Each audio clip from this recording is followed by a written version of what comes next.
That's to help the moderator who gets mixed up on whose turn it is.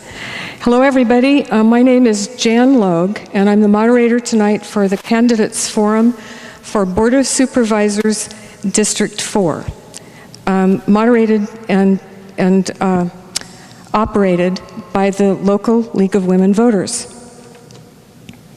The election, as you know, will be held on June the 5th. Vote by... I forgot to change this from the primary. Oh my. Okay, November the 6th. All right. Well, that's a heck of a way to get started. November 6th is Election Day. Vote by mail ballots have already gone out. And next Monday, October 22nd, is the last day to register. And we do have materials here if there's anybody present who would like to register to vote, or if you need a voter registration form to take to someone who has not yet registered. I have a few introductory remarks, then I'm going to describe our routine. The League of Women Voters always uses our standard routine for forums, and then we'll get started with the actual evening. The League of Women Voters is a nonpartisan organization dedicated to promoting informed and active participation in the political process. Here's the standard format for our forums. This is a forum. This is not a debate. The League does not do debates. The difference is that a forum is intended to generate more light than heat. If you want to see a debate, I think that there are other opportunities to see people debate. But in a League of Women Voters format, it is a forum. It's structured in such a way as to provide a calm, respectful environment so that the voters who came tonight have a thoughtful environment in which to evaluate the answers and behavior and responses of the people who are brave enough to run for public office. For your information, there are no election materials allowed in the room during a forum. Anybody who has a button or any other kind of voter preference material, please take them outside and put them on the table in the hall. The order of speaking has been determined by lot. The statements are going to be timed, and the question responses will be timed. The timekeeper will hold up a white card, hold it up please, showing that there's 1 minute left, a yellow card for 30 seconds, and a red card means you're done. Each candidate is going to have an opportunity to make an opening statement of no more than 3 minutes, about their background, areas of concern, and reasons for running for supervisor from District 4. Questions asked of the candidates in rotating order will be coming from you. The same candidate will not always be the first to respond. That's one of the reasons why we drew lots, because Ms. Lucero will answer the first question first, second and third down the row. Next question, when we get to that, Ms. Beck will be the first one to answer, and then Mr. Chappelle. And then Mr. Chappelle will be first on the third question, and so forth. And I've already asked him, be kind if I get all mixed up, because that has happened, and you just saw an example of it when I gave you the day of the election. All questions in a League forum are submitted in writing and asked by me, the moderator. Each candidate has up to 2 minutes to respond to each question. The timekeeper is going to make sure that the candidates know how much time they have left.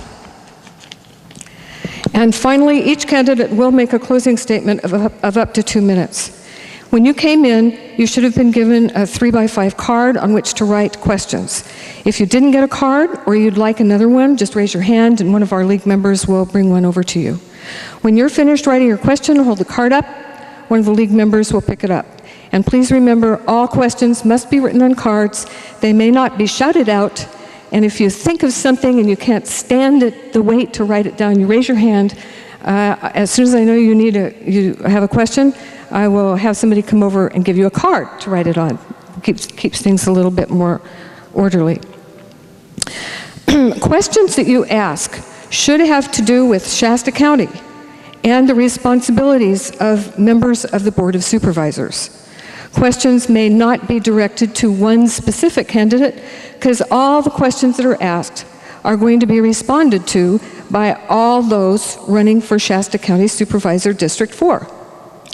We appreciate your interest very much and your attendance at this forum tonight, and we will be out of here no later than 7:30. Before we get started, just a couple of introductions. First of all, the president of the League of Women Voters of the Redding area, and by the way, if you want to join, we'll tell you how.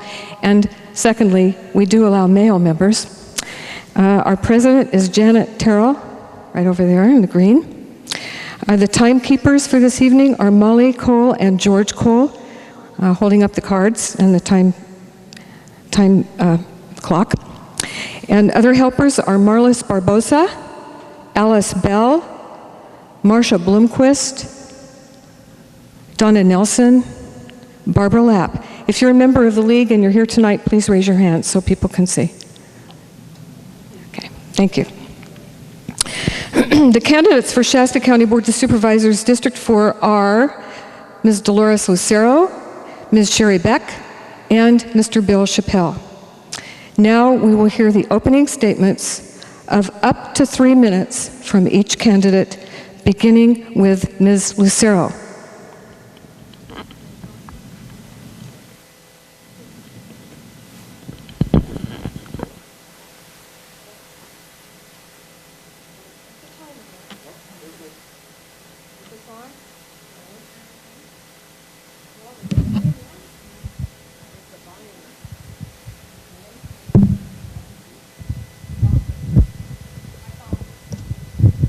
Is it on now? No. Yes. Is it? Okay, you've got to hold it real close to that. Go ahead. Do I have to hold it? Just hold it up. You're just going to have to hold it real close to your mouth. My name is Dolores Lucero. I grew up back in Southern California with my family members who are police officers. I moved to San Francisco and lived there about 10 years. I moved to Shasta County in year 2002. I'm a resident of Shasta Lake since 2006. I'm self-employed in business for 10 years. In politics, I was in 2001 a board of trustees of the Whitmore School. In 2009, I was elected as a city council for Shasta Lake. And the reason I'm running is because I want change. Thank you.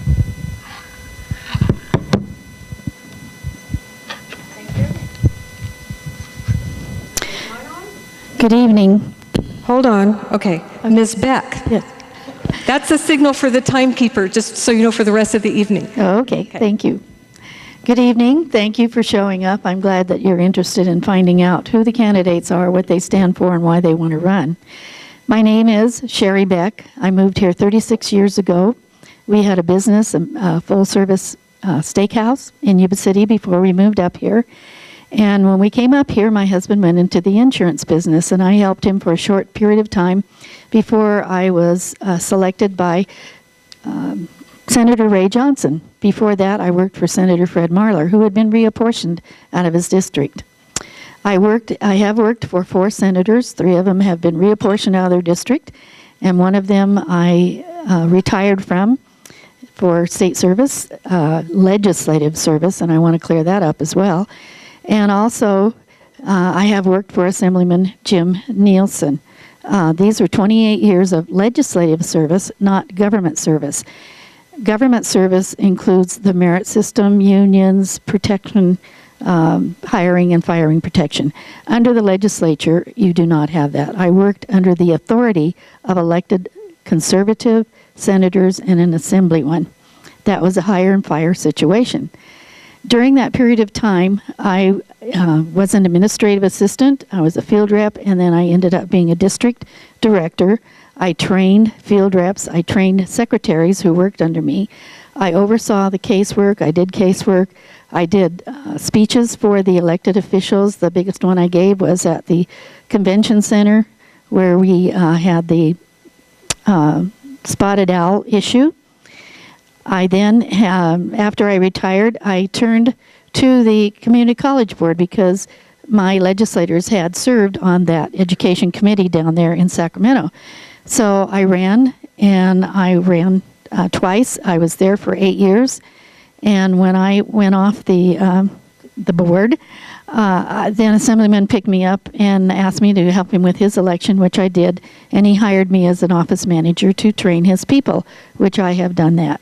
I am married to my husband, Pastor Joe Beck, and I have 3 daughters, 3 son-in-laws, and 7 grandchildren. And I would like to run because I have the most background experience. I know the local issues. I know people that can solve the problems that are brought before us. And I want to thank you very much again. I look forward to your vote, and I will make the best and hardest working supervisor on the board in Shasta County. Thank you, Ms. Beck. Mr. Chappelle. Is my mic on? Am I good? Yes. All right, good evening, everybody. I want to thank everybody for coming. I know time is important these days, and so to show up and sacrifice some of your time, it shows that you're dedicated to try to find out what's really happening and how the candidates really stand. My background, I grew up in the Bay Area. I was an auto mechanic for a few years. I ended up getting into the service industry, so I ended up being a service manager for about 3 different dealerships in the Bay Area. And towards the end of that, I ended up deciding I wanted to go into teaching school, so I started in the vocational end of it, and I ended up at Preston School of Industry, which is a California Youth Authority, which we had all the incorrigibles of the state of California, excuse me, I almost said the United States, state of California, plus we had all the violent crimes, plus we were the dumping grounds. If they couldn't get along with another institution, they would get sent to Preston. So we had all the hardcore. Our average age there was 20.1, so a lot of people at 18, they go into adult, but because they get repopped on violation paroles, they come back to California Youth Authority. Very successful program there. It had governor recognition. Coming from the trades and trying to teach somebody and trying to figure out how it works was a challenge, but it worked out really well. And then I went up and I taught community college level, where I ended up developing a lot of vocational programs for that particular program. Ended up being somewhat of a vocational director at Contra Costa Community College, have a supervision credential in community college. And then we decided that we might want to move out of the Bay Area and move up to Shasta County. So in 1978, August, we bought Lakeshore Resort and Marina. And we ran it for 25 consecutive years on Shasta Lake, up to 40 employees. It did between $1.2 million to $1.4 million a year. Went through the drought situation, was a very trying time. Ended up being able to get through that and dealt with a lot of the repressive government regulations, and that's one of the reasons why I'm running. The government's out of control. We need to kick back. We need to have somebody that's from the private sector that understands what it's like to operate under these government regulations and try to get them backed off. Thanks again for coming tonight, and I'm done. Thank you, Mr. Chappelle. Okay, just a reminder, which you'll get from me a couple of times during the evening. If you have a question, please write it on a card, hold your hand up, somebody will come by and get it and slip it up here to me. I think I probably have about 8 or 10 so far. So now it's time for our candidates to have an opportunity to answer questions that you have given. And I believe it's up to 2 minutes per response. So all 3 of you will answer this question, and Ms. Beck, you're first this time. The question is, what do you think is the job of a supervisor? Well, a job of supervisor is numerous responsibilities. When I served as an elected official on the Shasta Community College Board, we dealt with budgets, contracts, bond measures, buildings, all types of issues that needed to be decided by the board. That's where the buck stops. And pretty much that's what the Board of Supervisors says. They set policy. They take care of approving programs. They work very hard on the budget. They question people such as the Forest Service. Why are the fires being left burning up there? These impact Shasta County. There's all kinds of issues that come to Shasta County. And that's why I want to be on the board, because I have worked with various problems, various issues, and I know where to go to get the answers, and I know how to get them solved. And I will work with the other board members. That's necessary in order to get your programs, your projects, your platform passed. You can't say that they have an F rating and then expect to work with them with a good relationship. I believe that they have done a fairly good job, especially in getting the unions to acquiesce and pay more for their retirement as well as their health and welfare benefits, so that other county employees would not be laid off. And I thought this was very good for the Board of Supervisors to do this. Thank you. Mr. Chappelle? Yeah, you know, I see that the job as being a supervisor, you know, besides there is lots of responsibilities with budgets, and we've got 109, AB 109 realignment of the prisoners, a lot of various things that are happening. But the way I see my job with the supervisors is that I want to represent the people. That's very important to me. And if we have major issues that it needs to be discussed with the population of Shasta County, I'm going to bring that to Shasta County. One of the things that in my slogan is we together make a difference. Bill Chappelle doesn't make the difference, but the people make the difference. The government regulations are oppressive. 1,300 new regulations in California this year. There's regulations coming down that we'll probably discuss later on tonight that are going to take away people's freedoms little by little by little. Those particular items need to be analyzed with an analytic basis and come up with a solution or an answer that's going to either implement them or drop them. We are going to have to start pushing back on the state. We can't keep accepting what the state keeps handling us, okay? So my job is to make sure that the people understand what's happening and they know what's going to come down, okay? Because a lot of people are too busy to know what's happening.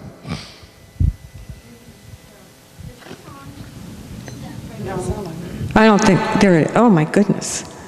Alice. Thanks. Ms. Lucero? A job is on? No? Is this? Okay. A job of a supervisor, it's like running a business. You have to be in. It's not working. Yes, it is. Is it? Okay. It's like running your business. You have to make sure that you know everything what's going on in your business. It's, as a board of supervisor, I feel like it's a responsibility to oversee the county, the issues, and like working with the businesses. So far from what I've seen right now, there's a lot of businesses that are having a hard time running their business because of the permits. The permits are so high, they can't even open their business without paying so much money. I see a lot of problems in regarding all 5 board of supervisors. I feel that it needs to be, we need to listen to the citizens more. We're not listening. The board of supervisors are just doing whatever they want, and I think if we, by being a new supervisor and bringing new ideas and to kind of enforce the laws, to making sure that we're following the laws to continue. I'm sorry. I'm getting distracted. I'm sorry. So basically, I think we need someone who's willing to work with the citizens. That's how I feel, is working with the citizens, and that's how that's all. Thank you. Thank you, Ms. Lucero. Okay, Mr. Chappelle, this is kind of a funny kind of a question, but it's a good question, and you're the one who gets to sort of be on the spot with this one. And it is, it's actually 2 parts. One is informational, and the other is more of a in-depth. Could you describe what the geographic boundaries are of District 4? Describe the boundaries. Yeah.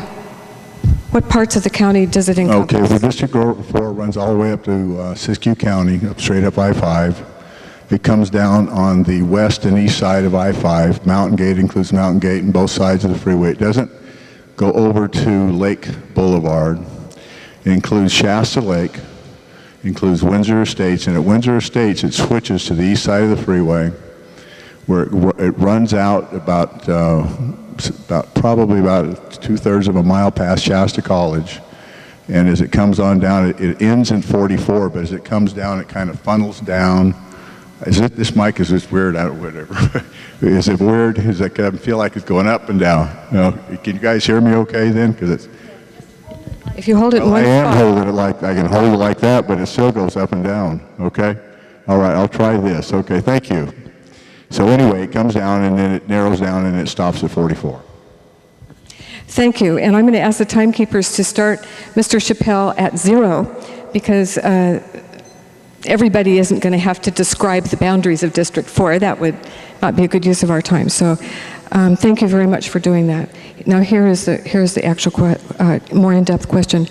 The question that was written was, what areas have you visited? And I'm going to ask you to also talk about how have you gone about learning what the constituent issues are in District 4. Okay, what areas have I visited? Well, I went up to Costello. Okay, there's a Chevron station up there.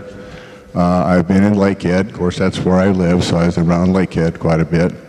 The Mountain Gate area with the fire department, the volunteer fire department, the water district.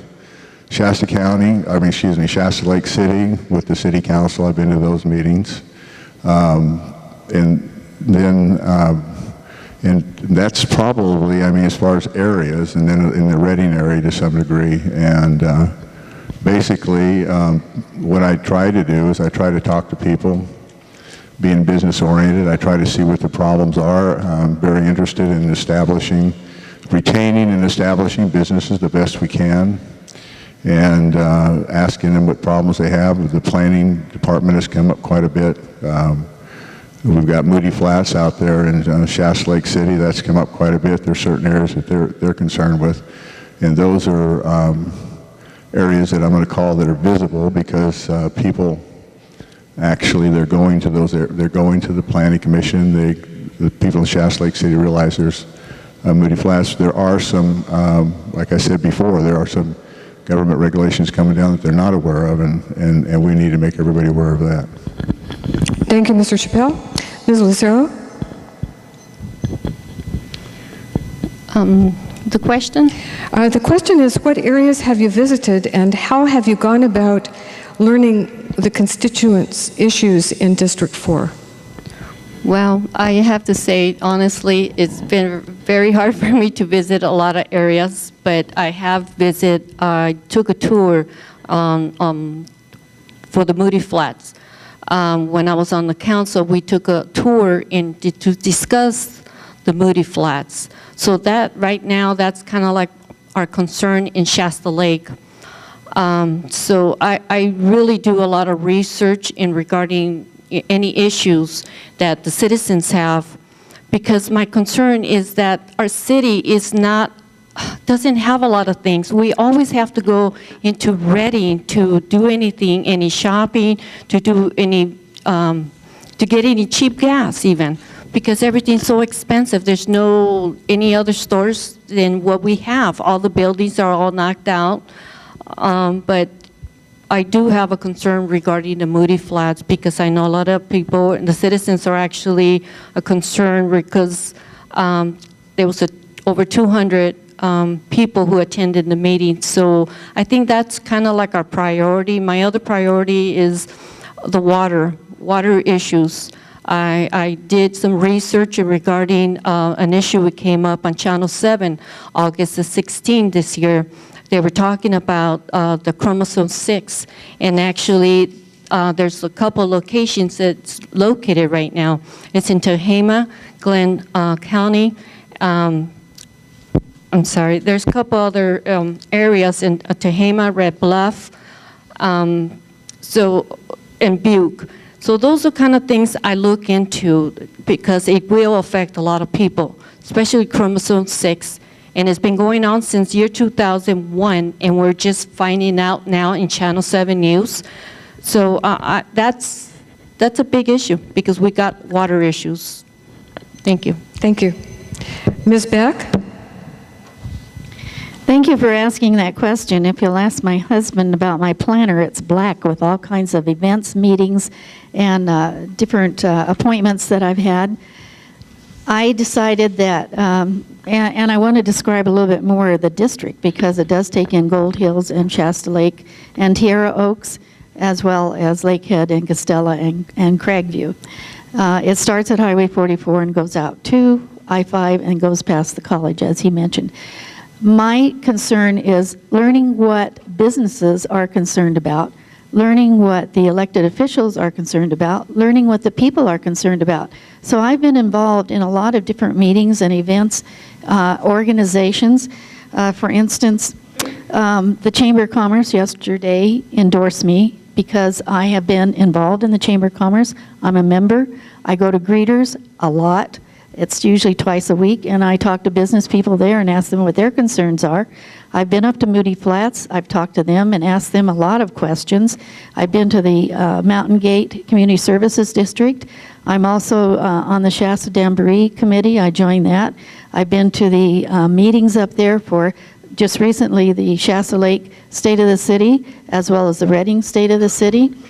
I'm also on the planning committee with the Shasta Lake Historical Society on planning for their 20th anniversary, as well as the 70-year commencement of the dam. Okay, 30 seconds, gosh. I don't even have a chance to talk about all the stuff I've been in. And I am a member of the Howard Jarvis Taxpayers Association. I meet with the legislators. I have a working relationship with them. I know what the issues are, and we do fight state government. That was our job.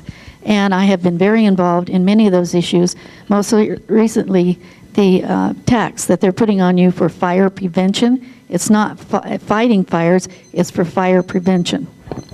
Thank you, Ms. Beck. And Ms. Beck, you're going to be first answering this one. There's been a lot of news and discussion in this county about building a new jail, and this question asks, where do you stand on building a new jail? Well, I think that's kind of moot right now because the offer of a grant to the supervisors came in $33 million, but the supervisors would have to put up $2.5 million as a matching grant. I was supporting a new jail, but after I listened to the budget problems that we were having, the supervisors voted down and says, no, we can't take it. We need a new jail, and I think eventually in the future we will have one. What supports your government? It's jobs. That's what I'm after, is getting jobs. When people have jobs, they pay taxes. They pay income tax, they pay property taxes, they pay sales taxes, and the people they work for pay taxes. Taxes go to support your government. So when we have jobs, we have people supporting the government.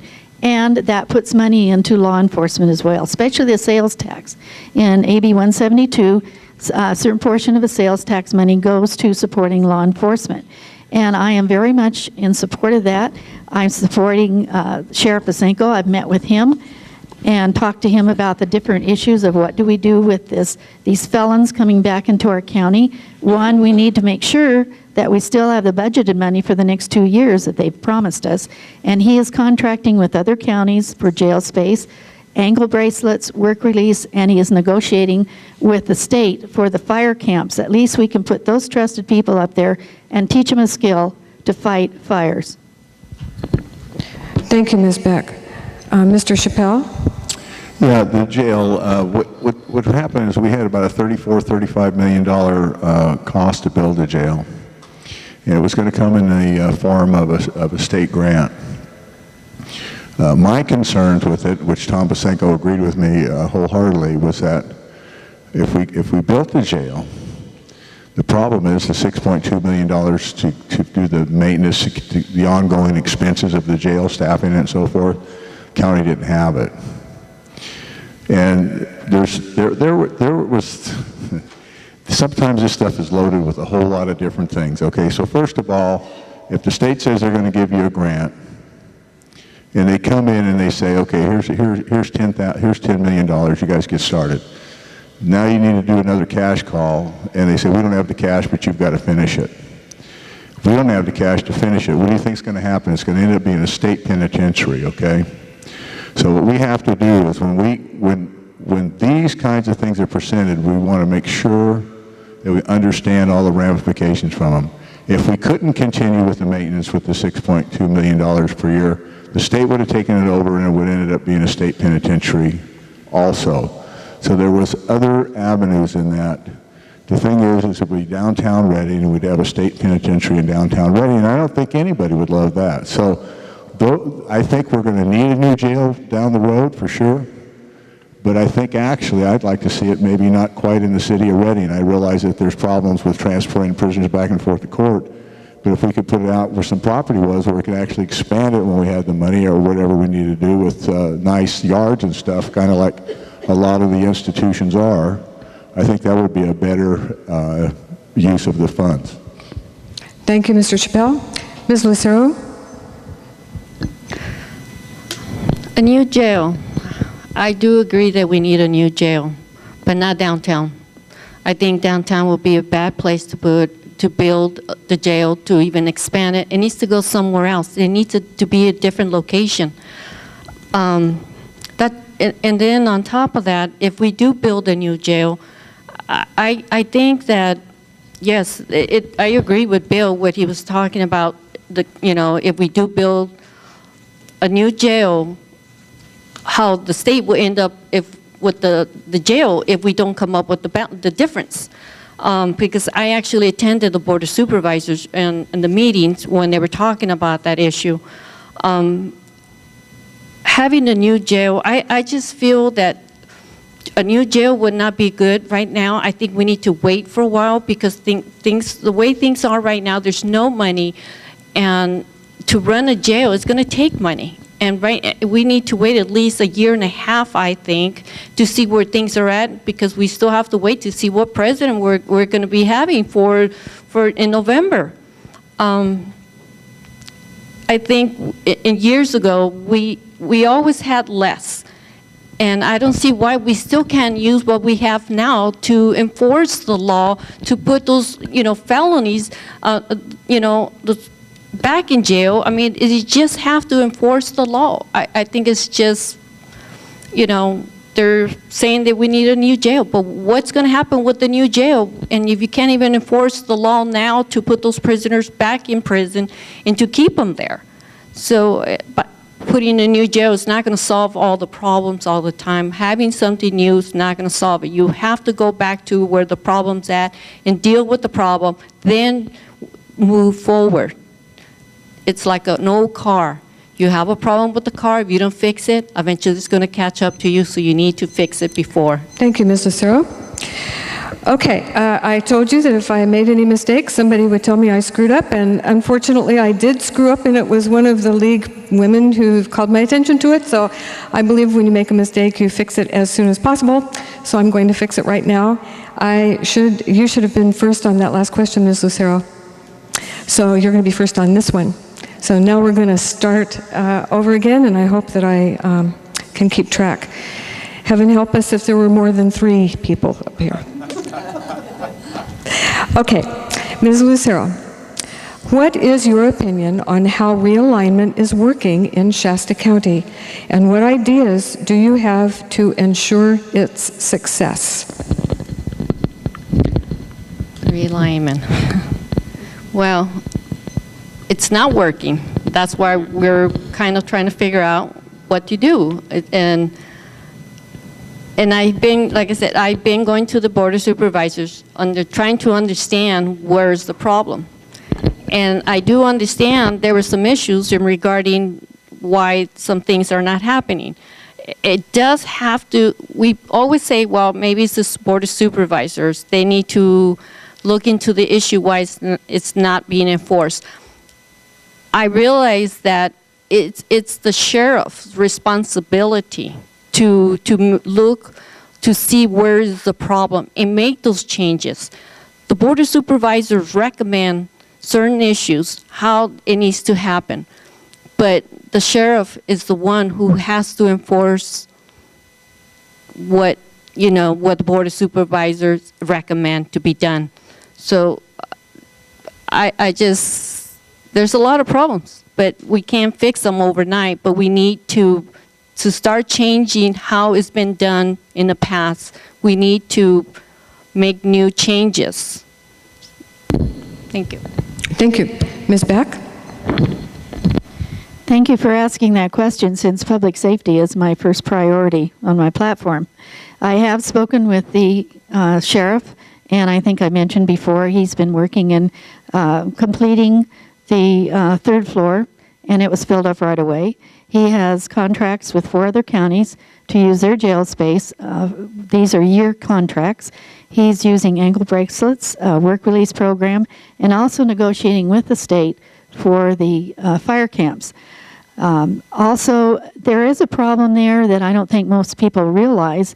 This assessment center that we had been given money for over a year ago is still not open. But that's not the sheriff's responsibility. That is the probation officer. That's his responsibility, and he falls under the courts. He doesn't fall under the Board of Supervisors. So they can question him. They can be hard on him. They can take him to task. But it's the courts that are going to have to do something if they want that to move along faster. Now, he does say that he will have an assessment center open up next year. But that is way too long, and I think they just kind of drug their feet. They say, this is a new program. It was thrown at us. We had like 3 months to get ready for it. Well, that's okay, but it's been almost a year now. Well, it has been a year. It's last September when we got the money. They should have moved after. We should have had that open and taken care of. Thank you, Ms. Beck. Mr. Chappelle? Thank you. The realignment is basically the state took their budget problems and dumped them on the county. The counties were not prepared to deal with this condition. Financially, staff-wise, program-wise, any way you look at it. And so the state, they think they're cool, and they're laughing at us, and they're going, ha, ha, ha, this is your problem now, you take care of it. I believe that Tom Basenko and the board and the assessment center, all those are probably operating maybe not to where somebody would scrutinize and say, well, you guys aren't doing a very good job or not, but I think they're probably doing as good a job as they can do when they get something that's just dumped on them and there's no real plan. All this stuff takes time. So he did open up half the third floor, then they got the whole third floor open, and the assessment center is going to be opened up, and a lot of people are critical of that because it's been taking too long. But also, I think in conjunction with all this down the road, when we get down the road with all this stuff, I think we really need to have a rehabilitation type centers with education. These people get out of jail, they have nothing, they're tattooed up, they have nowhere to go, and we need to address that problem if we're really going to start correcting this in the proper manner. Thank you, Mr. Chappelle. Now I'm insecure. Ms. Beck, are you next? I think you are. Okay.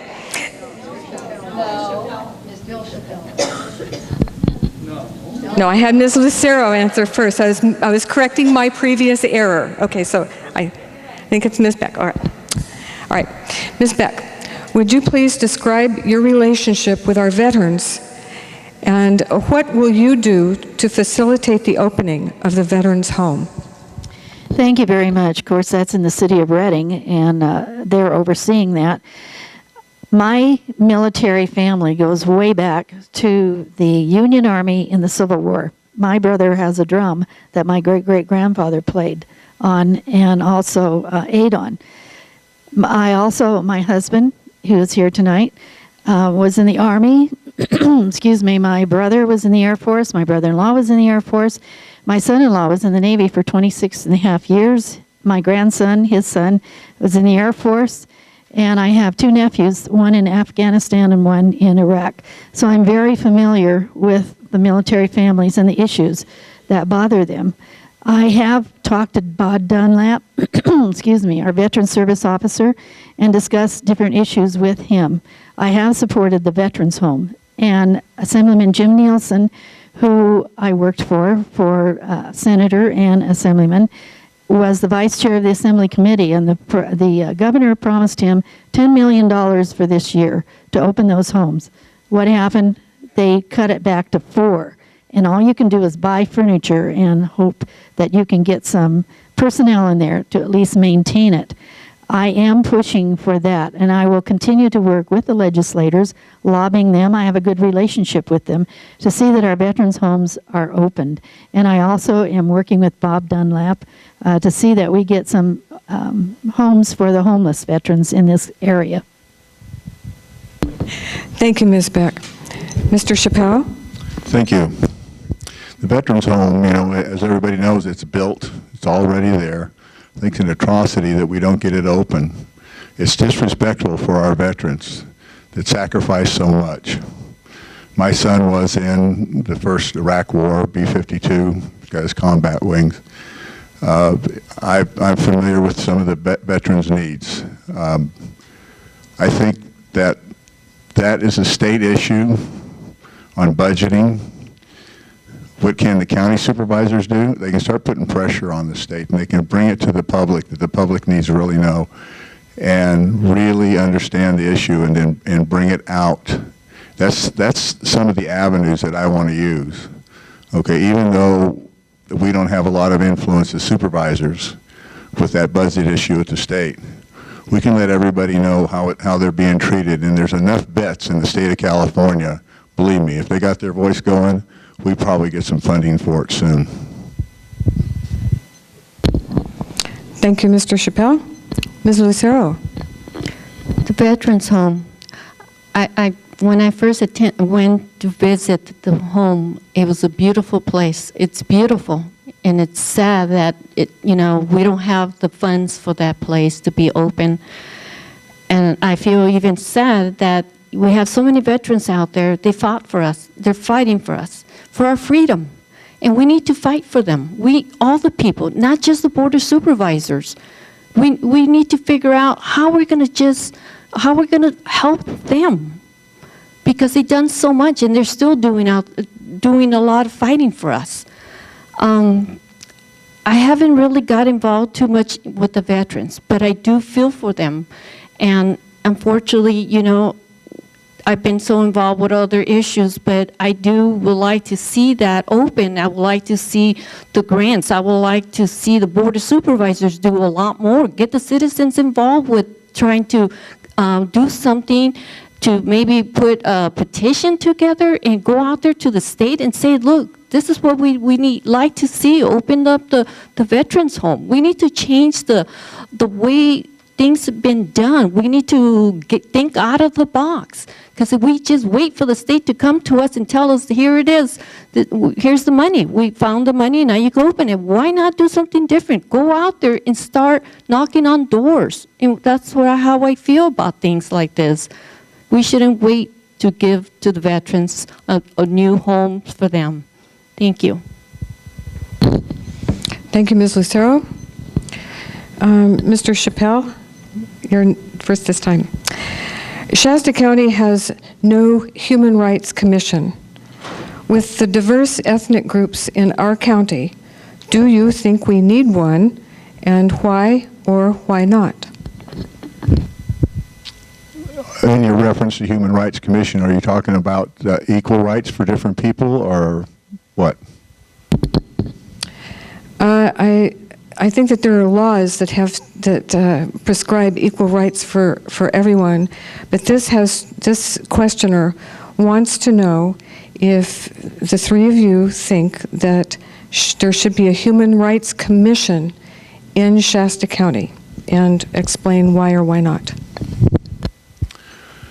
Well, I think the laws are already in place for the human rights. I mean, I don't know what, evidently, if we had a Human Rights Commission, and we had problems or somebody had complaints, and I guess they could take it to the commission. and then they could hear their complaints, and they could do mitigation on that, or they could take and have advice on how to handle those various conditions. So if you're talking about things that are be treated with discrimination or unequalness or some things like that, I think maybe we could do that. For me, I think we do have the laws. I mean, I think if it was something that was necessary, I would be for it.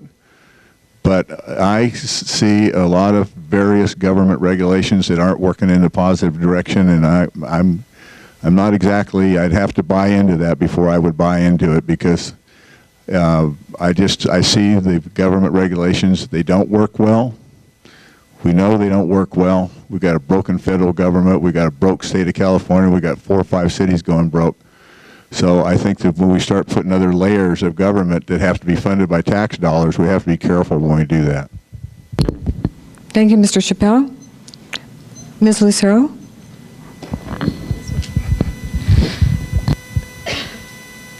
Can you repeat that question, please? Yes, sure. Right now, Shasta County does not have a Human Rights Commission. With the diverse ethnic groups in our county, do you think we need one? Why or why not? I think I heard that question this morning in the radio somewhere. I actually do believe there's room for anything in this county. If people want to have a committee for civil rights or any rights that people would like to get involved, I think we have the room. And I'm thinking of an issue that happened in Shasta Lake. Sometimes I think some of the citizens feel that the law enforcement are not basically treating them with fairness. So sometimes I do believe that some people do feel that they're getting, discriminated, or the law enforcement are not doing their job. So I think that's why I do believe that questions come up, because I think they feel they need to start their own committee to start to have a voice, that nobody's listening to what's going on, and sometimes they want to take it further. So hopefully people won't be afraid from speaking up and to address the issues they ran into regarding how the law enforcement are not doing their job. And when somebody has a complaint, they want to feel that the law enforcement needs to follow through when they need to investigate something. And I think that's why, like I said, the question, I think it's important that people have rights. Thank you. Thank you, Ms. Lucero.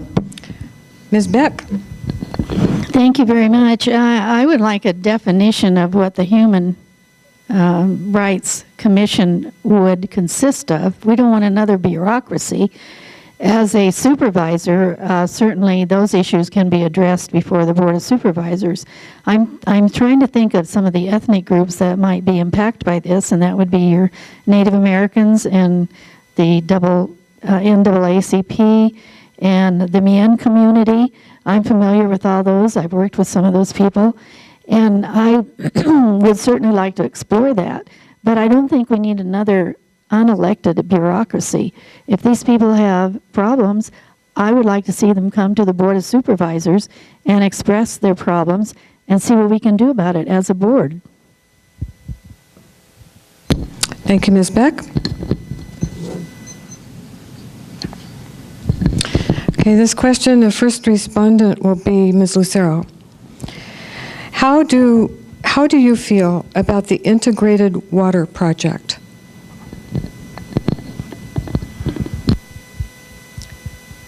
Can you give me a little bit? You probably can. I couldn't really answer that. I mean, regarding that project. So I really can't go into it because I don't know the whole issues in regarding that. So, thank you. Thank you. Ms. Beck? I think it's really referred to as the Integrated Regional Water Plan. And this is not something new. I looked it up on the internet, and I asked a few questions of various people. This has been worked on for about 10 years. It's something that came out of the Department of Water Resources, and 4 pieces of legislation. We have a representative, Leonard Modi, from the board who serves on that particular organization. They're not proposing laws. They're proposing guidelines for water plans. These are 6 counties that are like-minded and have water issues in Northern California. They all want to get together, discuss what they are. When I worked for Senator Nielsen, he had a water task force of 100 people up and down his district of 9 counties. And we met on a regular basis and discussed water issues. We did come forth with some legislation from that particular group. And I think that listening at the Board of Supervisors and to the issues that pertain to water, the area of water rights, I talked to Jim Nielsen. He said that's been secured. And when I went to the water meeting at the McConnell Foundation the other night, they said that was negotiated, and so we don't have to worry about that. But we cannot stand alone.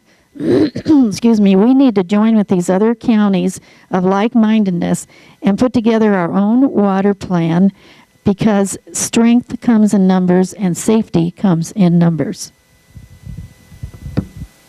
Thank you. Mr. Chappelle. The Integrated Regional Water Management Plan, Proposition 84. This is one of the propositions that the public needs to be totally aware of. I'm against it. Assemblyman Jim Nielsen's against it. Siskiyou County has opted out from it. There's other states and other counties that have opted out from it. It's the golden carrot that you're offered money to take because everybody's tight for money, and they go, well, yeah, let's take the money, let's take the money. In a nutshell, the state controls all the surface water. Now they want to control the groundwater, okay? When they regionalization this department, when you have 6 counties, let me go backwards just a little bit. The 6 counties are going to have 2 people, might be 1 supervisor and 1 other appointed person. You're going to be, the public input is going to be gone from this, okay? You're going to have people making regulations in their other counties that you're going to have to abide for. One of the things that happens with this is that it restricts water. You put meters on wells, 215 a 10% restriction on your water well, 220 a 20% restriction on your water well.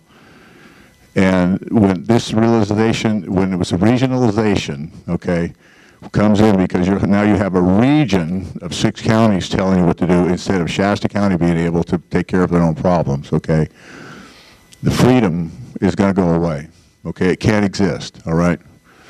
And so that's one of the reasons why I'm against it. Right now we have all the privileges of controlling our own water, all right? Why would we want to give that to 6 other counties and 12 people that we have no idea what they're even doing, okay? And you know, some people buy Fords and some people buy Chevrolet, so they have different opinions. Some people think one thing's right, some think the other thing's right, and I got to stop. Thank you. Thank you.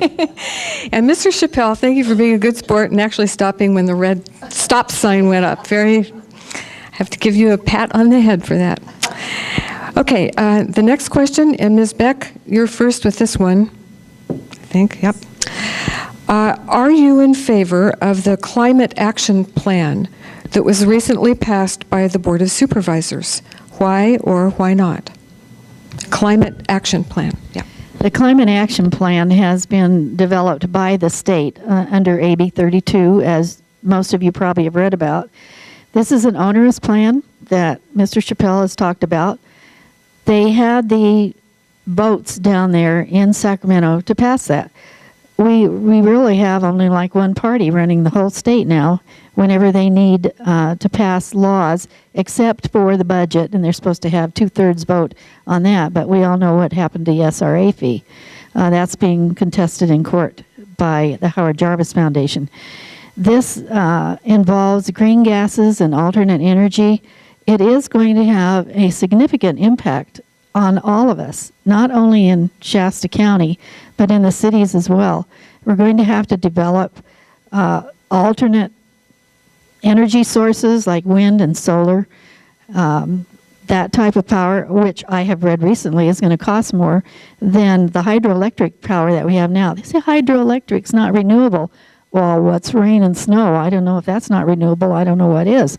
But anyway, there are some industrial plants that will be paying fines because they cannot mitigate pollution, their greenhouse gas.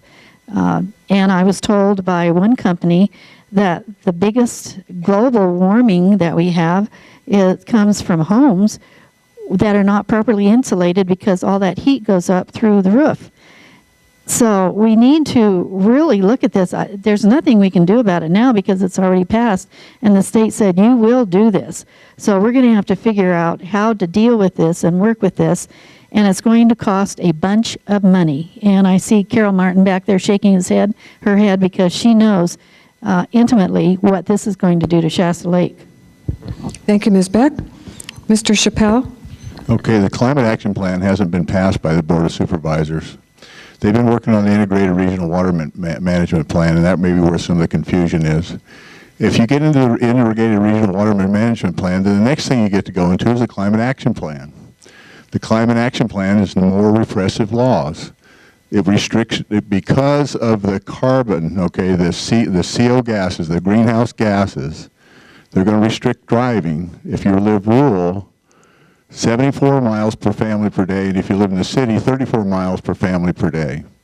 So what's happening is you've got one, integrated regional water, then you got two, you got the Climate Action Plan, and you get more and more repressive and more control as we keep passing these things, okay? What I said about the Integrated Regional Water Management Plan, we don't need to divert the power we have right now in our county and let somebody else handle this. And we need to push back to the state.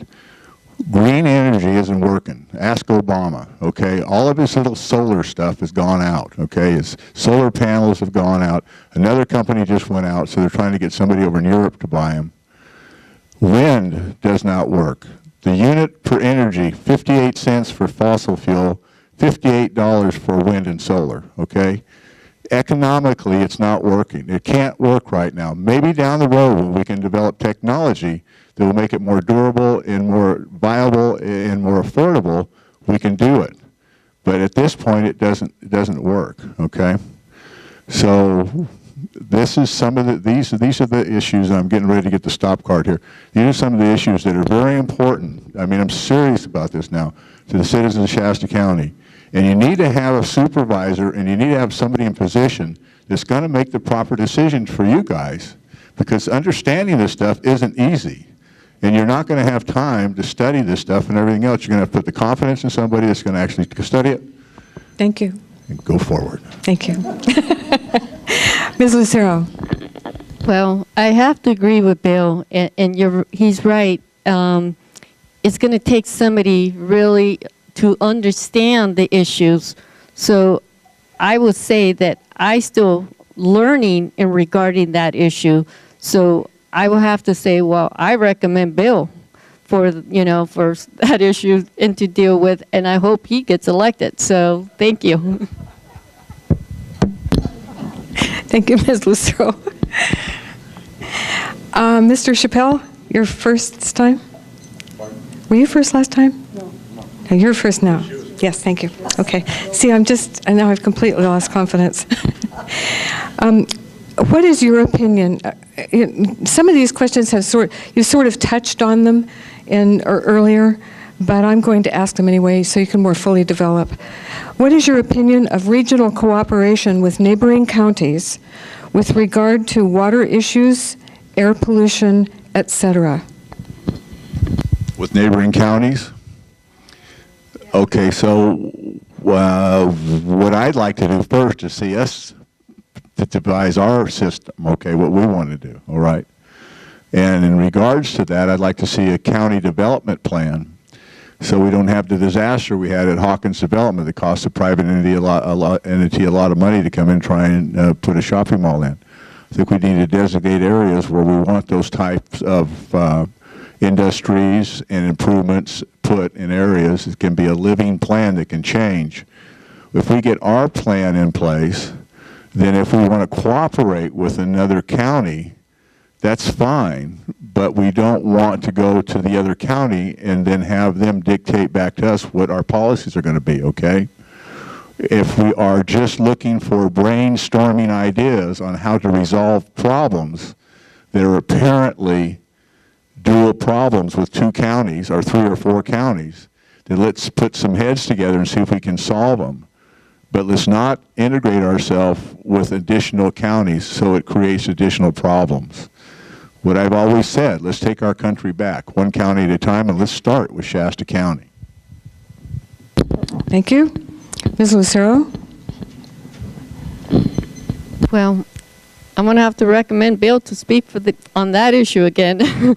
Like I said, I'm still trying to, learn everything that I can in regarding all these issues because there's so many of them. I mean, you only could spend so much time in the computer to look up for everything. And as you know, I am also running for city council, so I'm also dealing with those issues. And so I couldn't really speak on this issue because I have not done my homework. But if I did, I guarantee you that I would do a research regarding that issue, and I could address it. But right now, I could not do that.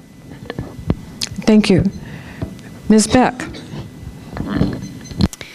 Speaking about water issues again, when I was working for Senator Jim Nielsen and we had our water task force, we found out that the groundwater pools did not recognize county lines. And so we had to work with other counties. We had to work with management plans. We had to discuss issues, water issues, and that's basically what our county is doing now in this integrated regional water plan. They don't call it the Tehama-Colusa Canal for nothing. I mean, it does cross over county lines, and also the Glen-Colusa Irrigation District, that's also included in several counties. So when we look at a water plan, we need to be cognizant of the fact that our water issues do involve other counties. And not all surface waters are maintained or looked over or regulated by the state. I'm looking at Shasta Dam. That's federal water. And they pretty much have contracts with farmers down in the valley. In regards to air pollution, we do have an air pollution control board here. And certainly that responsibility needs to be looked at for other counties. I remember, and I'm sure many of you remember, there were days when we would get the rice burning smoke up here whenever the weather was just right. And there was a lot of complaint about that. And we complained to our legislator, who then complained to the other counties and said, look, you need to take this into consideration. Also, when we have forest fires, we don't have anything to do control on that. The weather pretty much controls where that smoke goes, and none of us like that. But we do have certain responsibilities of department heads that handle those, and they certainly can talk to other agencies. They're probably, I'm looking at an assessor, former assessor in here, who was on a state board, and they all got together for annual meetings and discussed their issues. Thank you. Ms. Lucero, you're going to be first to respond to the next question, and this is on the Hawkins development. There are a series of questions, more than one question per card, and so what I've decided to do, I've held off as long as possible on this because I've been trying to figure out how to deal with this in a fair way. So what I'm going to do is I'm going to read all of the questions. And it'll take each of you a lot more than 2 minutes, but tough luck, you've only got 2, so you can pick out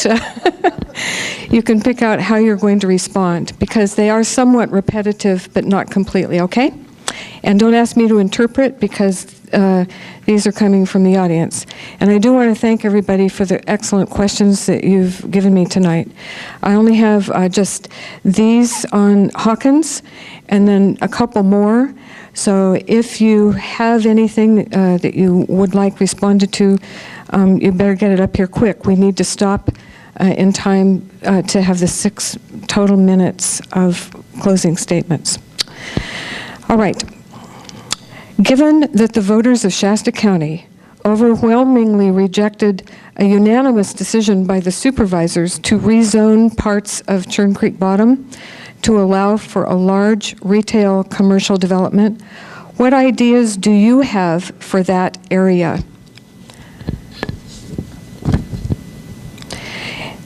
There's no sewer system out in that area. And there's some concern about RVs dumping holding tanks. Would you favor funding a sewer system in that area to attract new development?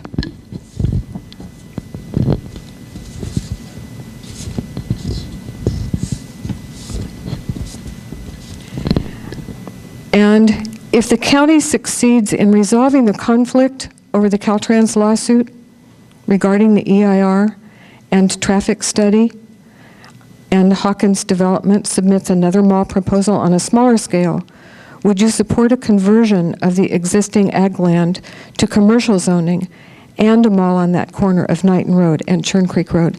And I'm going to be a little arbitrary here, and I'm going to say 3 minutes per person for these. There's a lot of waterfront here. See if I could remember all that.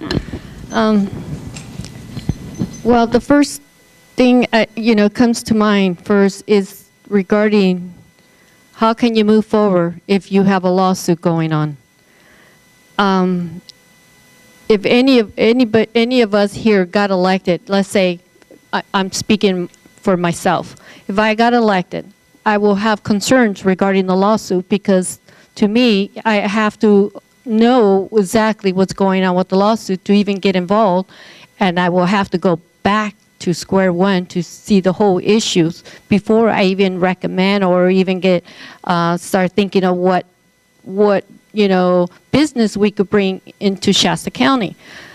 Because when you're in a lawsuit, you really, it's going to take time. It takes sometimes years, but we shouldn't be in no lawsuits to try to bring businesses.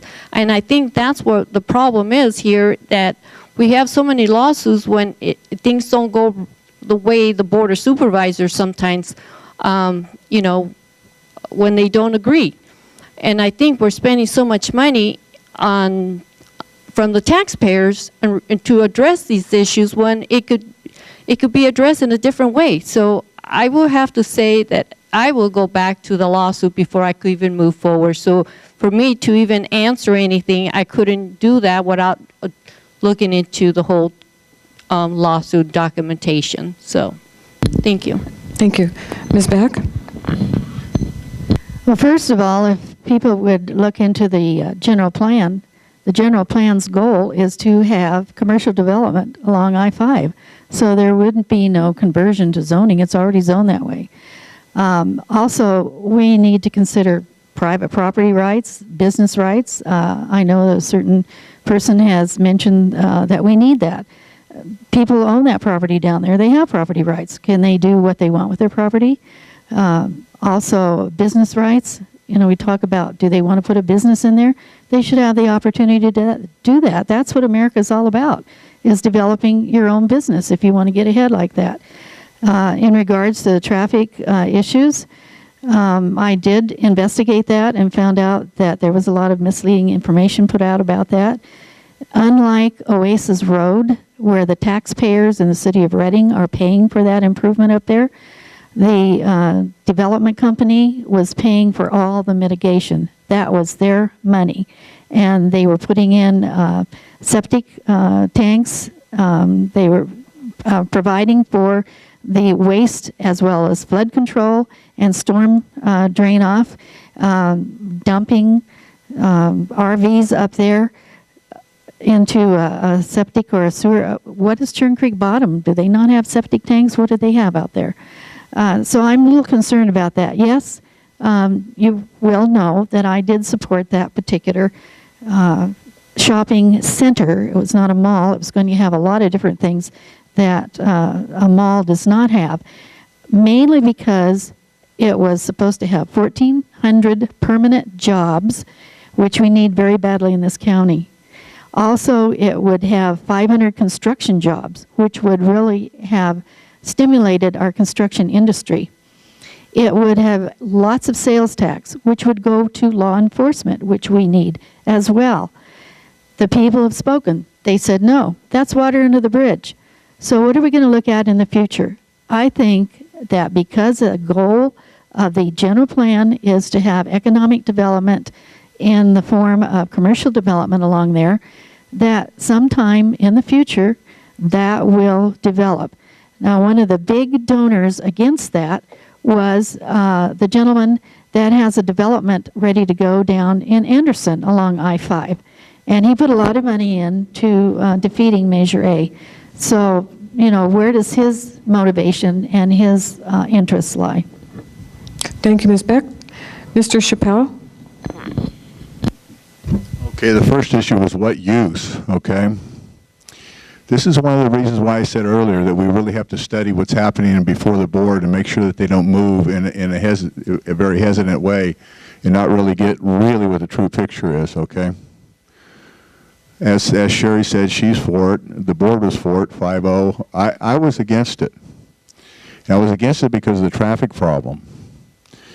I could see that their schematic that they had was skewed. I come from a mechanical background, and I'm looking at the on and off ramps, and they're very long, and the cars are going very fast.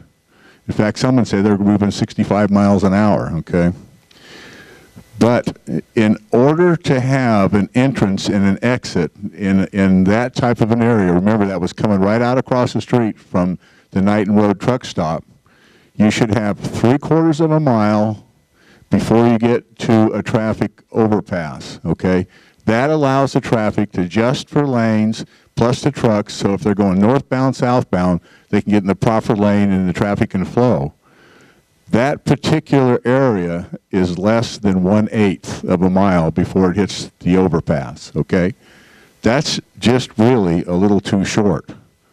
And that was the problem. And Caltrans, when they studied it, they found that there would be dead stop traffic in the slow lane of I-5, and they called out, people are going to die. If Caltrans sued somebody, they don't sue people. They have to have permission. They have to go to their commission. They have to go to the governor of the state of California to be able to proceed with that type of a lawsuit. So I saw it serious. What use can we use it for? That was the first part of this question. We'll have to use it for a use that can address the traffic pattern. What's going to happen with that on-ramp and off-ramp is it's going to have to be widened, 4 lanes, okay, and it's going to have longer and longer on and off ramps, okay. The sewage, Dunlap said that the sewage life of that particular septic system would fail. Now that's infirmed that you got to kind of believe. Some people said, well, they skewed that. That wasn't right. Well, that was coming from Hawkins. So you've got one saying this, one saying that. So then you need to bring in a third party, okay, and really go. Currently, you have to bring in. Let me finish. You have to bring in a third party. You have to actually get down to what the real problem is. Currently, they own 30 acres. Will they come back and try and develop it? Yes, they will. Will things be properly addressed this time? I hope so. Am I opposed to development? No. I've got 2 major, big-time. One's a mall developer, and the other one owns a lot of property up here off of Oasis, and they endorse me. And so, and they like my position that I had at Hawkins, okay, with the Knighton Road project.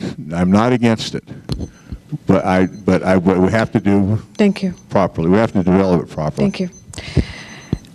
Okay, we're back to 2 minutes, and I only have 2 questions left, and probably the last one will take a minute. Are you, Ms. Beck, are you in favor of or opposed to the idea of developing tax sharing agreements with the 3 incorporated cities in Shasta County? And please explain your answer. I was asked that question by the Redding Chamber of Commerce the other day, and they have since endorsed me. Yes, I think we need to discuss tax sharing, if there's any taxes to share. The other communities besides just Redding and Shasta County are Shasta Lake and Anderson, and I think they should be invited if they wish to do that. Once the taxes are available, yes, we can sit down, and I think we need to look the people in the eye, be respectful, and be fair. And I would say that over the years that I've lived here, 36 years, there has been at least 3 attempts to merge the tax sharing issues with the city of Redding and Shasta County. None of those have been successful. The last one I remember was at the convention center. They had a group of people sitting up there at the table discussing this, and they never came to a meeting of the minds. But I think times have changed, people change, we have new responsibilities, new elected officials, and I think if the taxes are available, that we should sit down and fairly discuss tax sharing. Thank you, Ms. Beck. Mr. Chappelle? Yeah, I think the tax sharing would be great between the cities. I also think that they should actually develop a plan, this will be really interesting, between Shasta County also. So if it involves the cities or a city in Shasta County, I think that tax sharing thing, and then that way you don't have the Hawkins development where this county's going, wow, we're going to get all this retail out of Redding, and Redding's going to suffer because they're tax based because they're going to lose business, okay? So if it's a tax sharing, it's going to make a way more equitable playing field, okay? There is some of that stuff going on right now between the cities. They get grant money and they don't get enough money to really do a project, and so they will give, one city will get all the grants from the 3 cities, and then they can do their project and they take turns and they do it. So there's something like that happening already. How you're going to disperse the funds and how you're going to develop the tax is going to be, it's going to be a lot of fun, you know, and I think the thing should be mitigated by a private entity, a consulting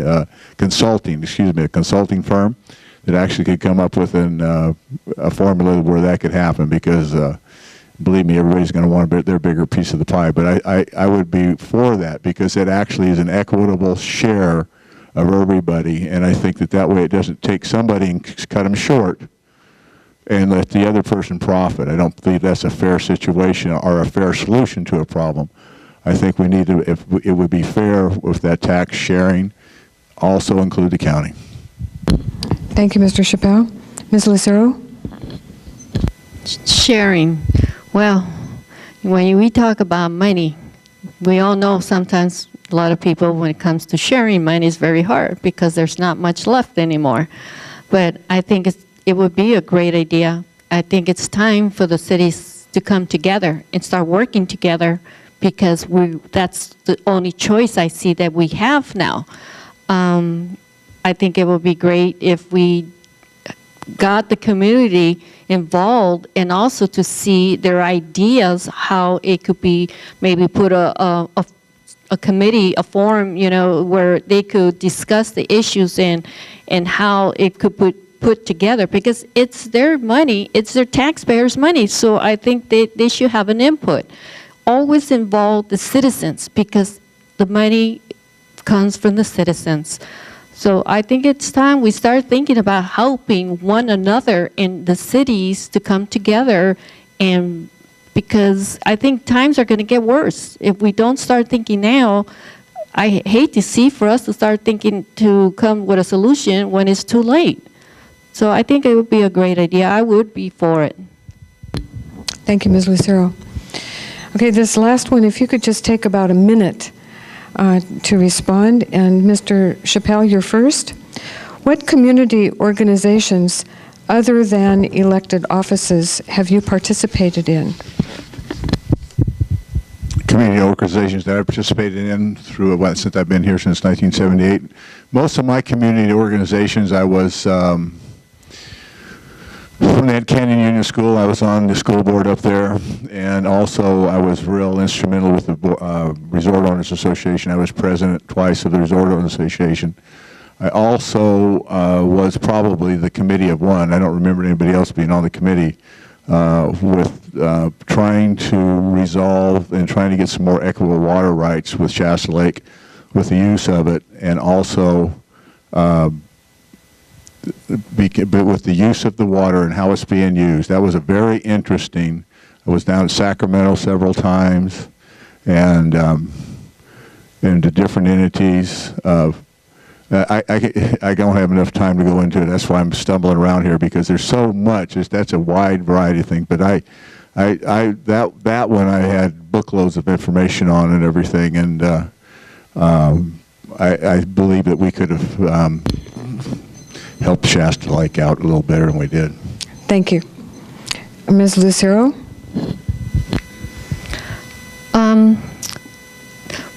Right now, lately, I've been attending a lot of Board of Supervisors because I do have a lot of concerns because the Moody Flats, but I also attend the City Council meetings for the City of Shasta Lake because I feel I want to be involved. I care about what happens in our city. I care about what happens in the county because the Board of Supervisors have a big decision to make here soon. So it will affect the citizens. So I'm constantly going to these meetings and I'm constantly doing research because I feel somebody needs to be the voice of the city of Shasta Lake, and I feel very passionate that for the people in the cities.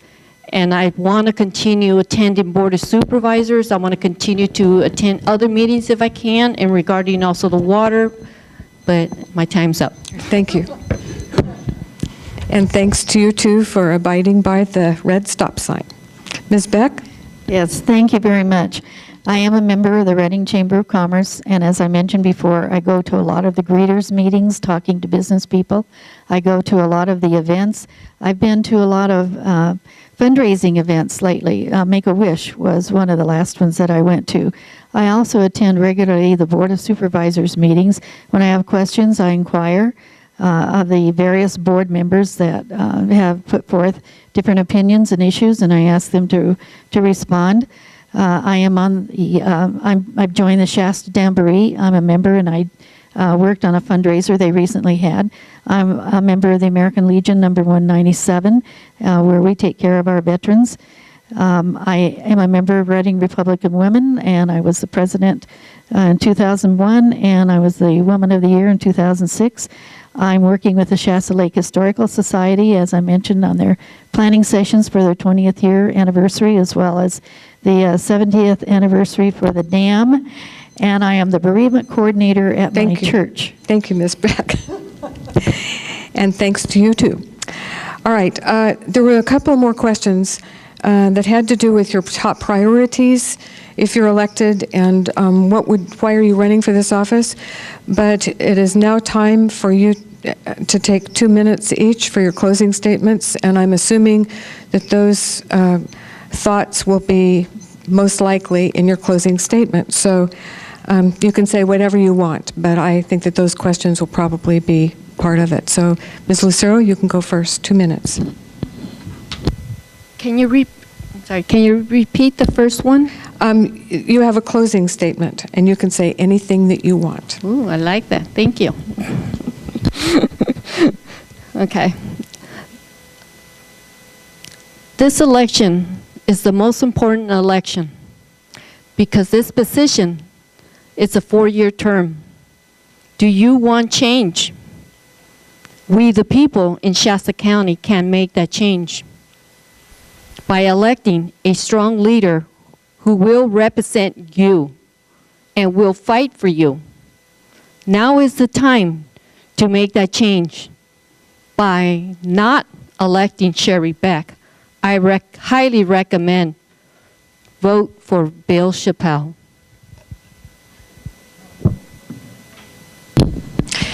Thank you, Ms. Lucero. Ms. Beck?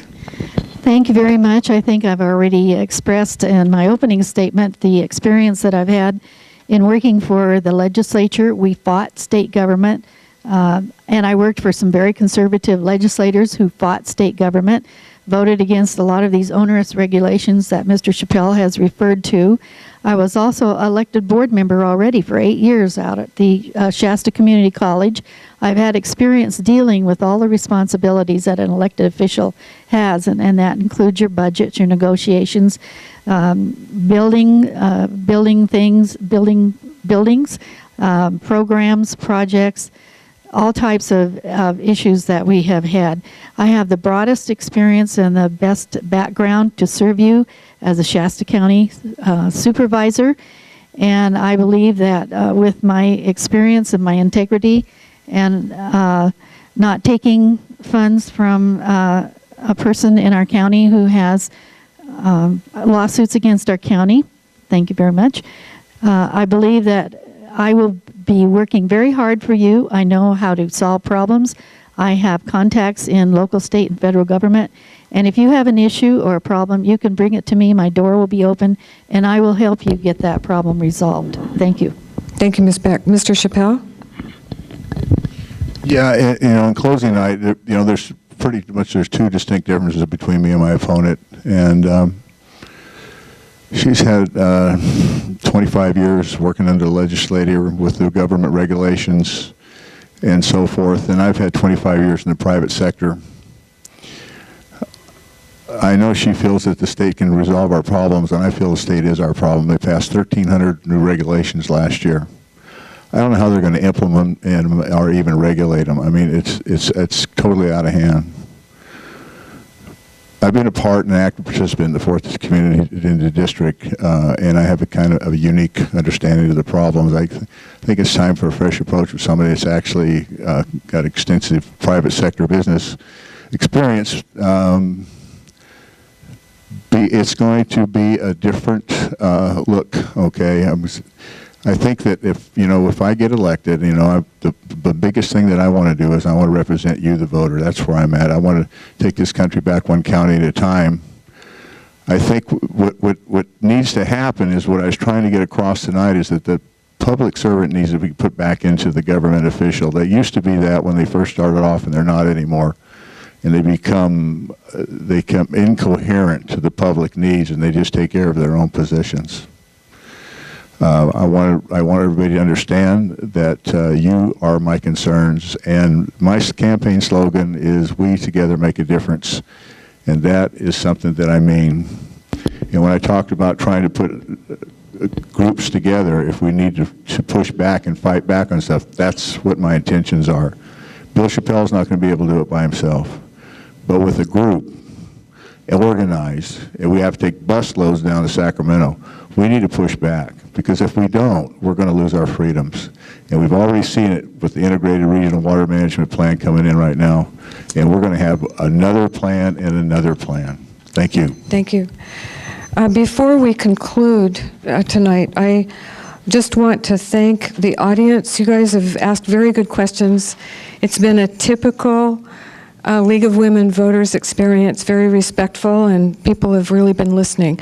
It takes a lot, I think, for people to come out of a comfortable house in the evening and listen to the candidates personally, through nobody's filter, not the newspaper, not the press, not your neighbor.